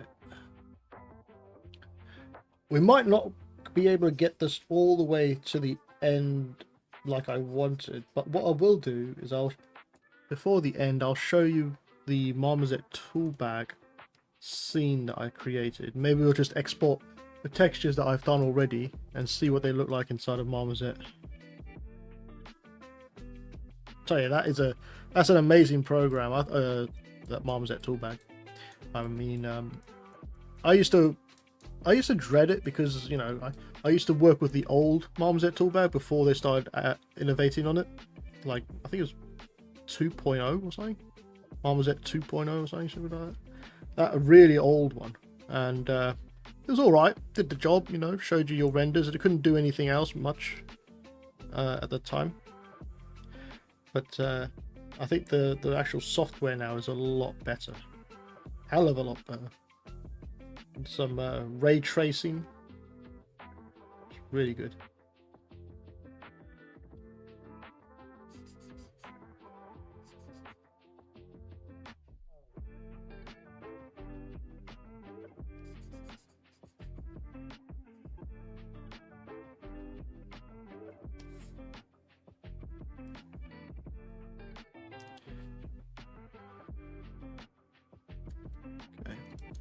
That's going to do for now. Turn symmetry back on. Legend said, I would imagine the statue collectibles industry is down too. Not only is there amazing sculpts being done by Patreon artists, but with AI you can get a 3D print ready sculpt in seconds. With statues, there's no need for retopo or UVs. That's true, yeah. Are we talking statues as in from marble? Or like physical marble statues or wood and stuff like that? Because the more that I think that the more that we dive into creating things using AI and 3D programs and 3D printing, I think the more that we go into that, the more expensive and more unique marble, stone, the old traditional methods are going to be. Which means that it costs more to do, but it's not about quantity, it's about the quality, right? At that point, it kind of reminds me of like horses and cars, right? At some point, it was cheaper to have a horse than it was to have a car back in the day. Now it's cheaper to have a car than it is to have a horse. It's just the way things are. So you think about it, it was cheap to have a pencil drawing back in the day and expensive to have a 3D model because it was very new still. Let's take Jurassic Park for instance, right, as an example. And then 3D programs got better, but 2D drawing was still the same. But now it's switched. So it's better to have a 2D drawing that's taken time and care than it is to have a 3D model that is, like you say, factory made sort of model, right? Just pumping them out constantly. So it always that always happens. So if you think of AI in the same terms, it's 3D sculpting is the norm right now, and it's relatively cheap, I guess. And then you have AI, which is not cheap, but it churns out a lot. So that's going to swap places, right? So it's going to be a lot of AI slop and factory stuff, like factory pumping out factory stuff for AI. And the 3D artists are going to be the people the best ones are going to be the ones that get paid the most for their service. It's going to be, that's how I see it, it's a sort of horse and car sort of analogy. Conversation said 3D printing sculpts don't need to retopo or UVs. It's just it just has to look cool. Yeah, true. That is true. I've got a couple of 3D printed stuff up the wall there that I've done myself. It's still a very I won't say temperamental, but it's still something to learn. Still have to learn how to do it properly, because like 90% of the things that I 3D printed, they just melted within a year. Like the actual 3D resin was not cured properly. So it does take a little bit of knowledge on that front. All right, what are we doing with this character? Well, maybe let's have a look around here. Trying to think of things to do with this character. Oh, let's try that out. Let's see what happens when we put an effect on here.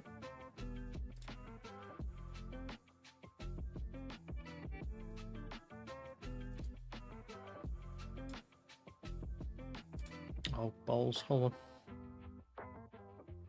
on. Let's put that as a mask.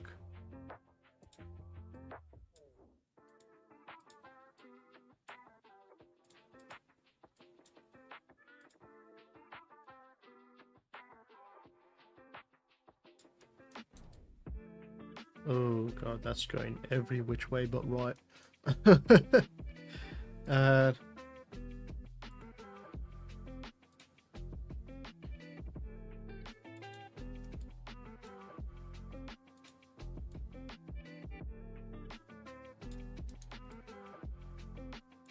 ooh, that could look quite nice, but could look quite nice.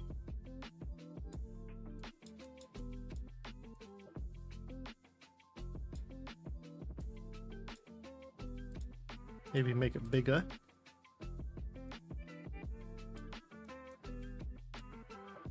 Yeah, see, this sort of thing works best if you have proper UVs, like laid out nice and stuff. Let's try Triplano instead. Triplano will give you a little bit better results, especially if you have really bad topology. UV, sorry. You might get a little bit better results with it.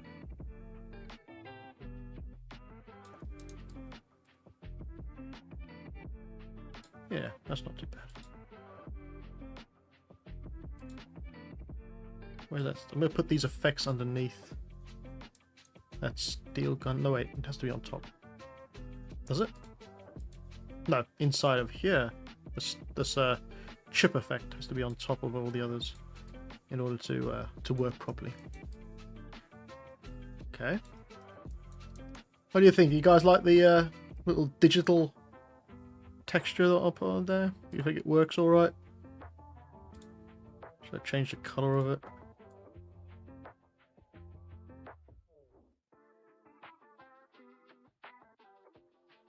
What do you think?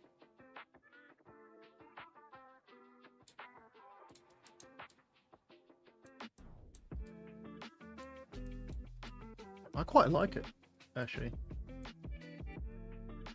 Maybe not on every part, maybe? Joseph said, oh, thanks. Yeah, I think it looks quite cool. It might just break up that monotony of the color. Just try and turn it on and off and see what happens.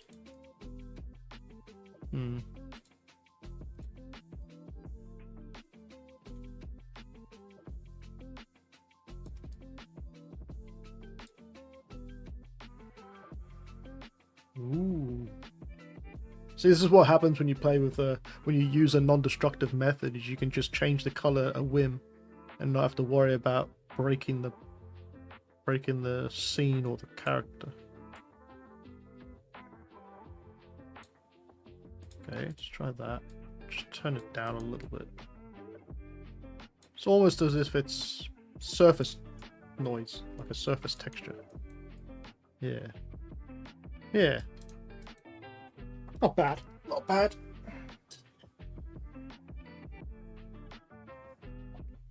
Okay. What's the time? Ah, 1:38. Alright, so let's just copy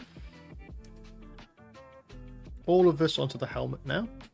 I just want to see how this all looks. Control V. So that's the effects. Armor. Steel gun matte. Yeah, we're going to need that.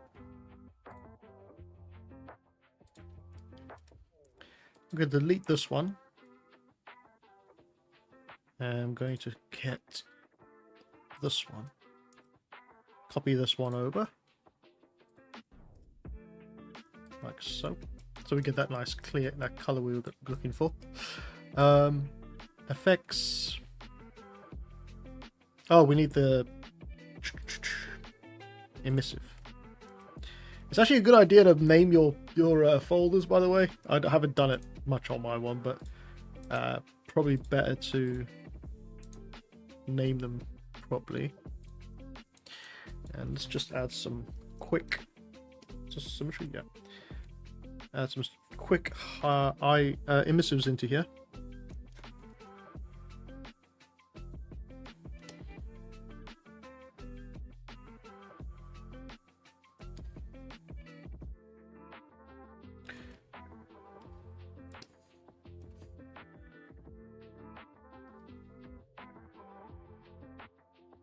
Do I want that down there? That's gonna be a bit weird. That's gonna be a bit weird, isn't it? Yeah, we won't do that. Oh, got these ones on the back of the hitch, yeah.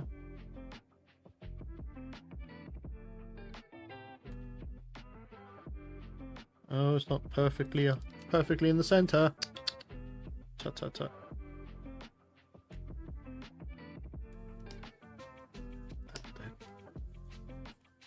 All right. Ah, come on. Okay. Let's go to. Let's turn that effect off real quick. Just want to see about it real quick. What was in this folder?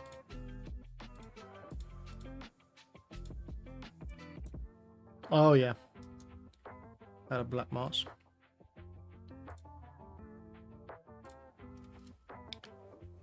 There's that scratched effect, isn't it?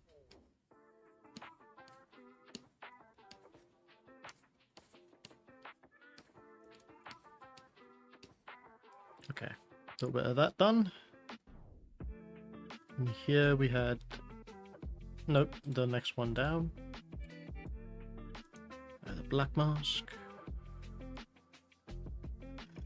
Basic hard brush. And let's just do some panel work in here. So I want to make these bits darker.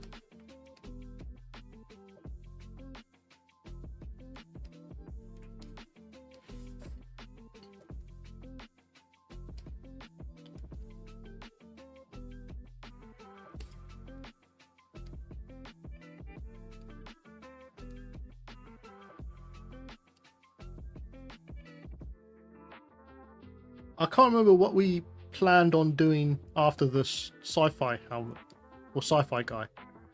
I can't remember what the plan was. Can someone remind me? Oh, what's the next topic?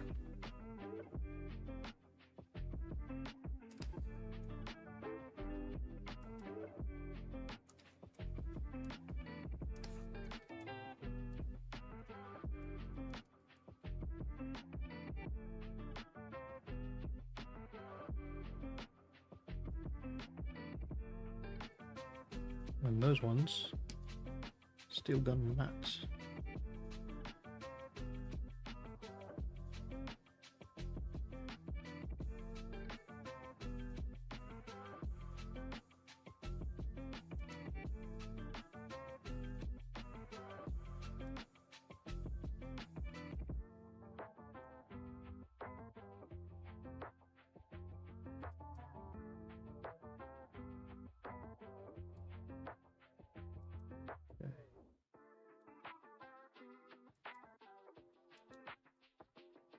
Where's that texture?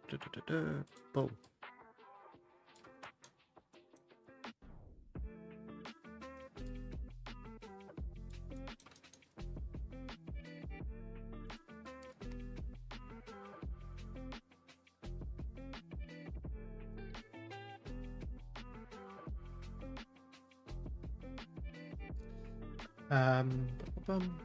Oh, just fast. Have you seen Mortal Kombat 2? Is it worth to watch? I haven't seen it officially, but I have seen the majority of the ending, if that makes sense.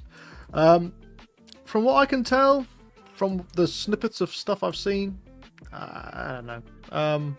Bit of a difficult one because I thought it was going to be amazing, right? But it might just be another. It just might be another flop, I think.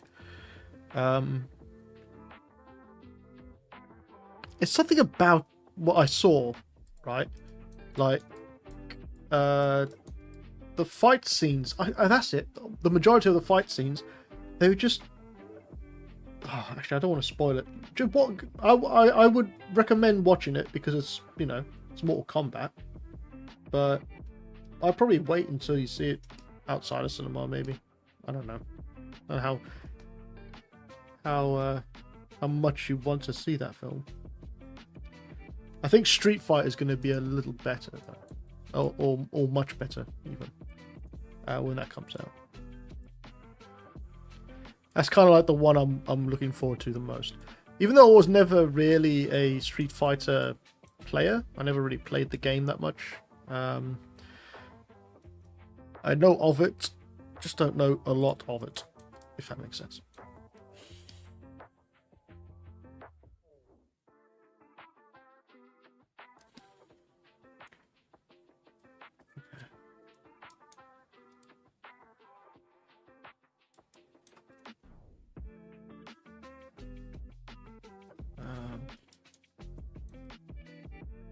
What else? Maybe we could put that strip at the top of his head as a different color.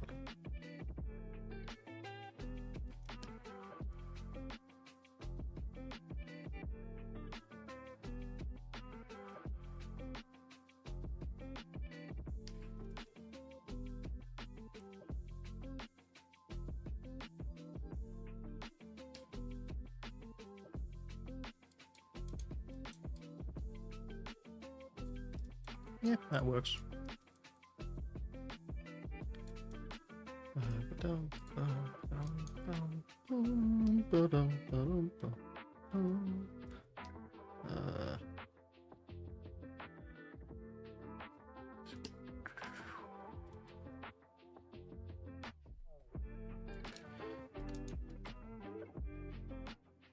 Yeah, that'll work fine. I want to do something else as well. Under effects, try this out. You can do quite a lot with just the curve map, right? Curvature map. So I'm gonna grab the black mask. Should have used a bitmap mask, but never mind. I'll just grab it from here. Can you guys hear me all right? I mean, I'm not sure if you're right. If you can hear me all right. I sit quite far away from the microphone sometimes. And I'm constantly moving my head around, so it doesn't help. It's not good. There we are. Drag and drop that in there. Add a level. Wherever the fuck is that? There it is.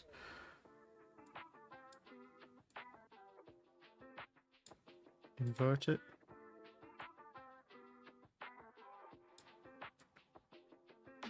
Actually, I need to invert it again.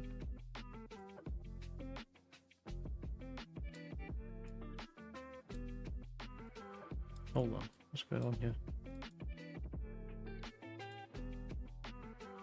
It's the other way around. No.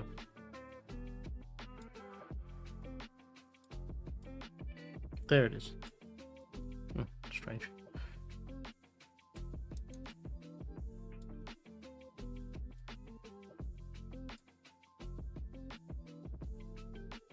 Okay. Make that darker.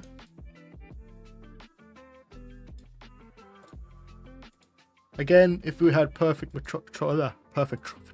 topology, these cavity lines, cavity gaps would be much better. Like ink on your Space Marine, just putting ink wash on it, sort of effect. Do the same thing here. Actually, we don't have to do that. We could just go to helmet. Just say Control C on that one. Bring it over. Paste it, and it will actually update the map as well. So that's pretty cool.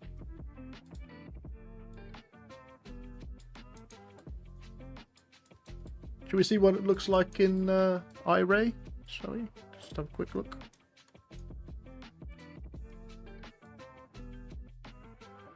Not too bad.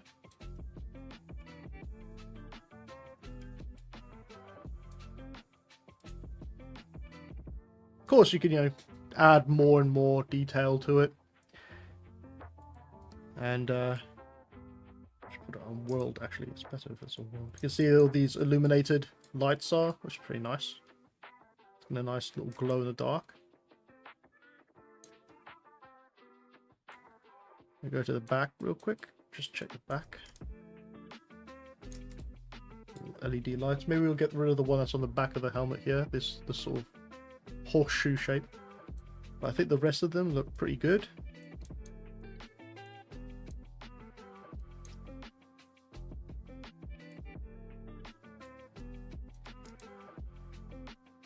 I love this iRay renderer, by the way. It's just so nice to have it inside a Substance Painter. It does eat your computer though, so just Use it sparingly. Don't spend too much time in there. Yeah, let's just paint this one out. Don't need this one. Too much. Too much, too much. Simplicity is the best. Is best sometimes. Oh, wait, display. We put that on the camera because it's better. Okay. Cool. Let me just go to the armor again. Another effects. Gonna make another layer. A fill layer. In here. I think it's the circles we want. And tileable. Let's tile it up.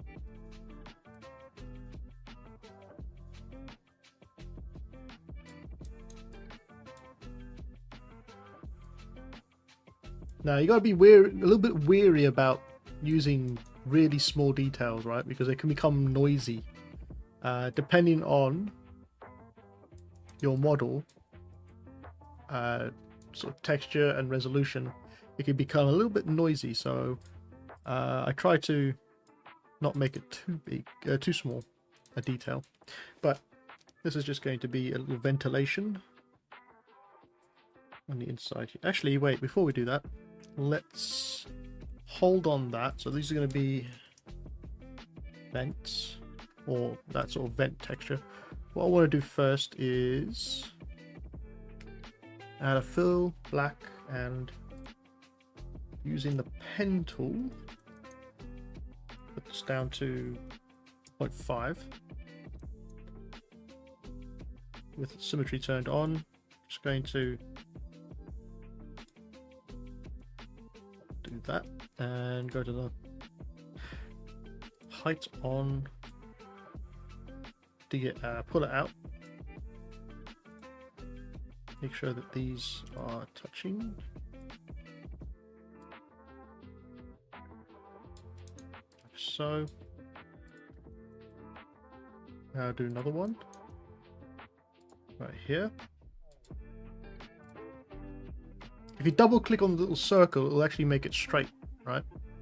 Instead of bent curve.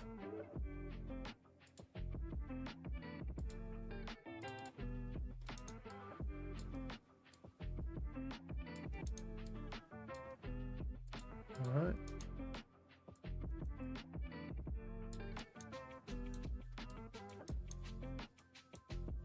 Where else can we do this?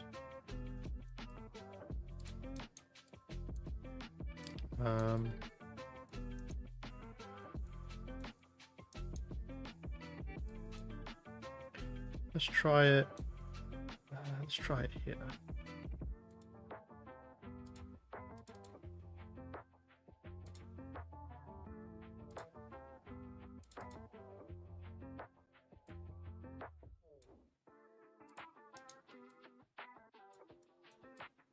Oh, the side panels here as well. Okay.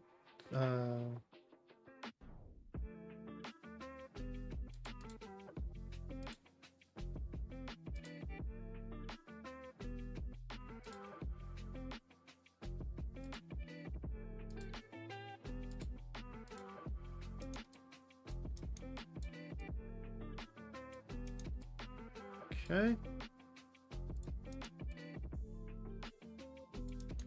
Let's change the color.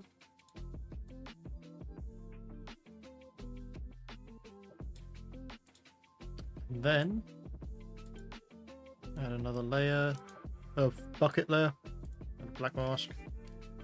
And just in these sections here.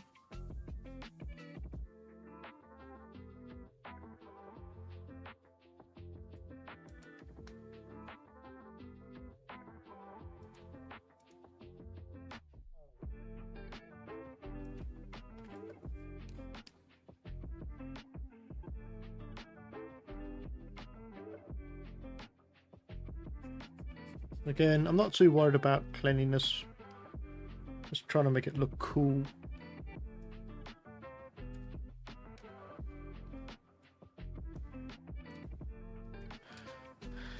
Alright, Let's make that color darker. Now we come back to the vents and let's just paint in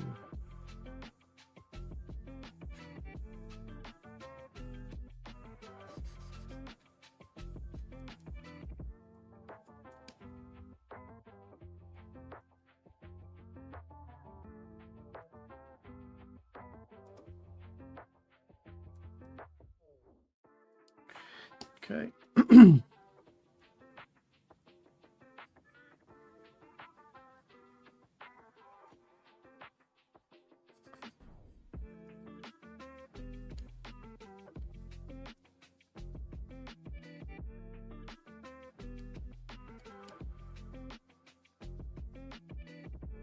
Yeah. Just do the last one.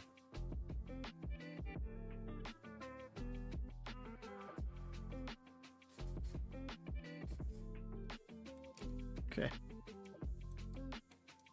In fact, let's package these up.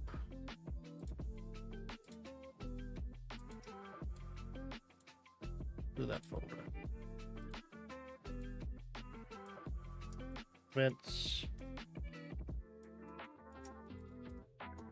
Panels. I don't know which one, whatever you want to call it. And let's just put the height on this one. Do we need the color? I don't think we need the color on it. Might be a little too low on the height.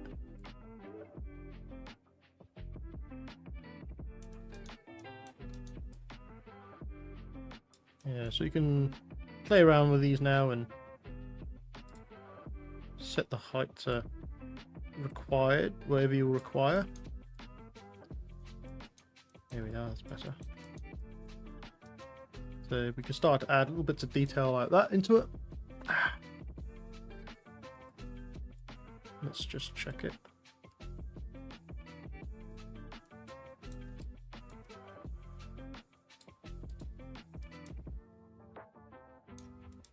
That's not too bad.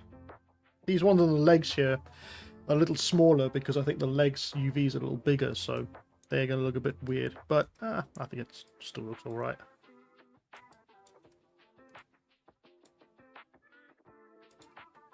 Right.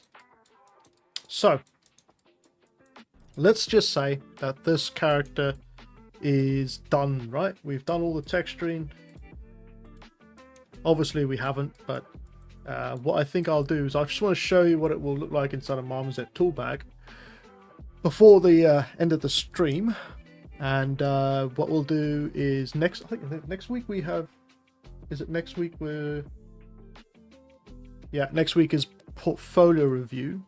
But I'll tell you what we'll do. Instead of doing that sculpt what we're doing for the portfolio review, we'll just continue on with the substance painter in this guy, and we'll just keep carrying on with the detailing whilst we do portfolio review, right? Because I really want to get this done, but I also really want to make a good job of it. So let's say that that's done. Let's just save it first. Don't forget to save, guys, otherwise you could lose all your work. Well, I think Substance Paint's got a auto save on it. Export textures.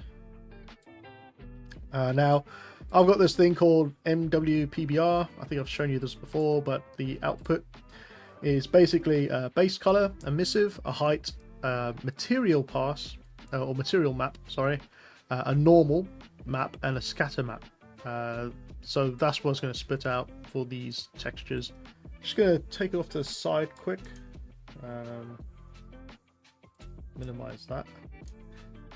I'm just going to do it off on the side because I've got, you know, folder structure in here I need to just quickly sort out. So I'll just quickly press OK for that. I've already set it all up, so I'm just going to press OK at 4K, not 2K, so we get some more detail out of it. And I'm just going to export those out. And I'm now going to open up. Let me just. Oops. Let me just save that again. I'm going to open up Marmoset Toolbag. Comics Legend, I've already done the pose for this guy.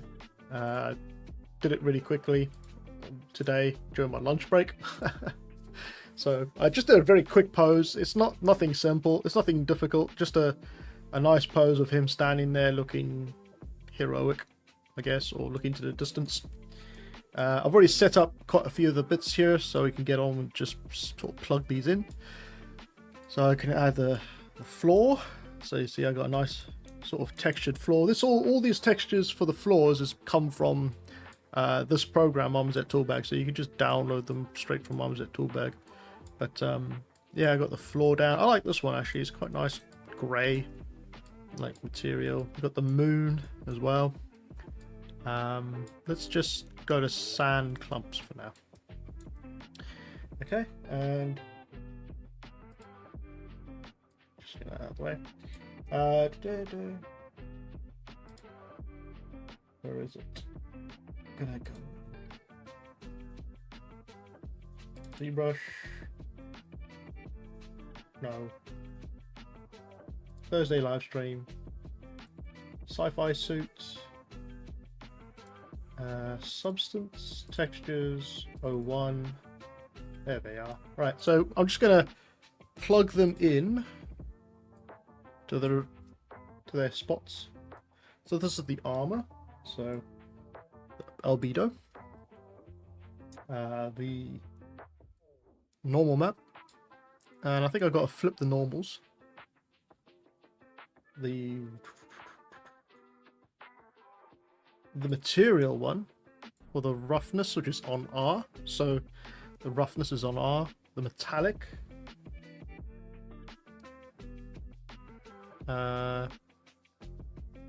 Yep, that one. Plug that in there, and that's on green layer. That's looking pretty good. Emissive. Let's put that there. Let's just change the color as well. Make it a nice blue. You can up the intensity a little bit more. We'll just leave it a baby blue for now until we've sorted all the other textures out. Sci-fi helmet. Put that to albedo. The normal map for the helmet. Flip it. Material for the roughness on red, for the green for the roughness channel. The metallic is on blue. No, it's on green, sorry, not blue. What's the other one? Yeah, it's green. Okay. Emissive. I'm not very happy with the visor, by the way, so we're gonna have to clean that up later. In the next one. Emissive. Again, kind of a baby blue. Alright. And the final one, sci-fi suit. Normal map.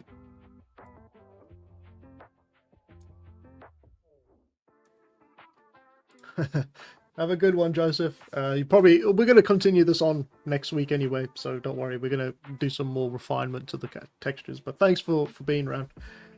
Yeah, see you on Monday. Where was I? Oh yeah, flip. And then material, roughness on red, metallic, and green.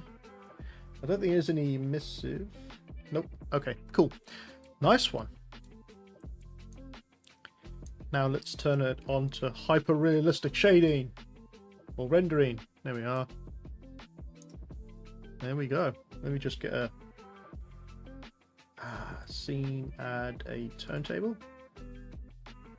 Let's put this in the turntable. Let's just turn him around. It's not bad actually. You can see the posing where the hard surface is kind of bent out a little bit more, but It's a full screen. How's a full screen? How's a full screen work on this thing? I can't remember. Oh well, I can't remember how the full screen works, but yeah, let's just zoom in real quick. We could definitely add a lot more texture to it to make it look a bit more interesting. But I think as a what do you call it? Proof of concept design, it's not bad, not come out too bad. And we can also change the sky. Let's change the sky to something else.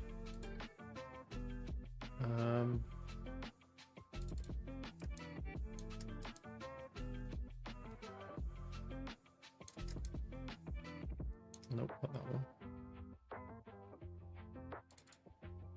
Move this out of the way first.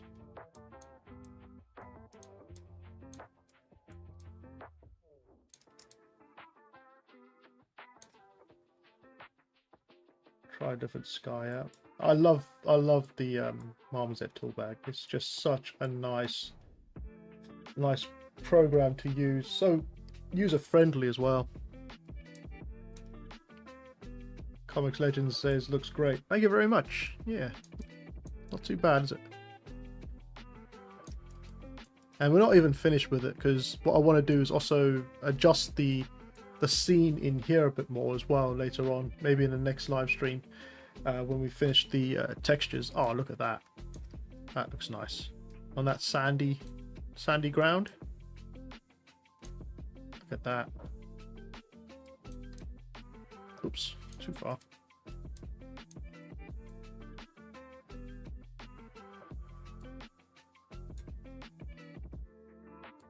Yeah, we could definitely go a lot harder with the surface detail.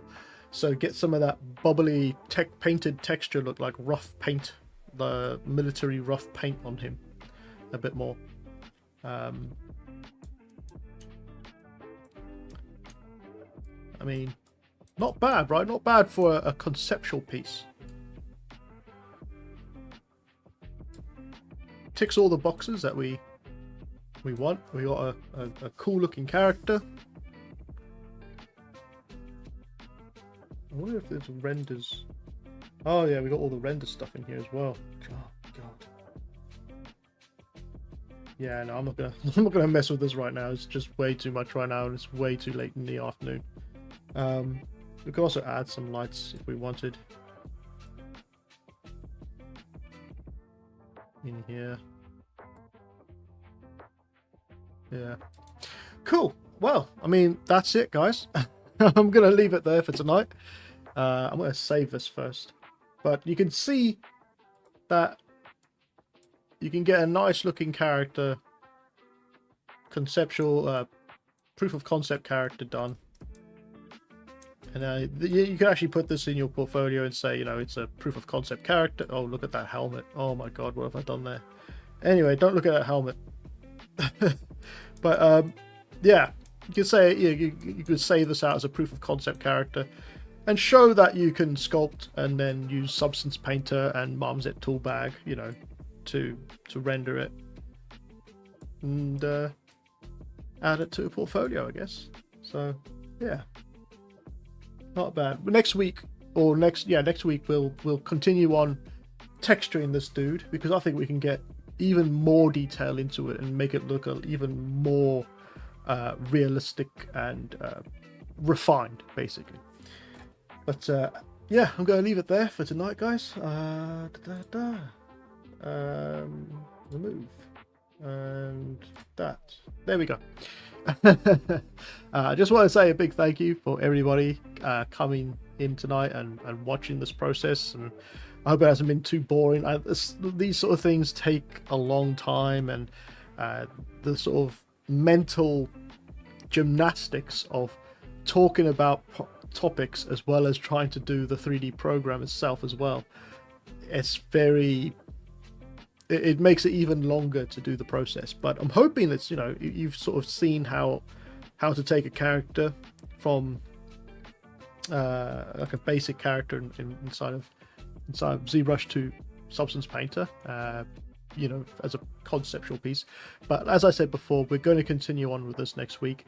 So next week, Monday, is bank holiday, so we might not have the tutorial. I'll have to let you guys all know, but I'm pretty sure we're not going to have the tutorial on Monday, so it's going to be Thursday. We'll finish this off, and it's going to be a portfolio review. So if you have a portfolio you want to share, you can, bring it on next Thursday, and I'll have a look at it, and I'll let you know what I think about your portfolio and where you can go, what you can do better, and if you've got any questions you want to ask me, we'll do it then. But yeah, have a great long weekend, because it's a bank holiday over here in England. But have a great long weekend if you're having a bank holiday, and don't do anything stupid. And if you are going to do something stupid, don't do it drunk. All right. Take care, and I'll see you all on Thursday. Not Monday, Thursday. See you guys.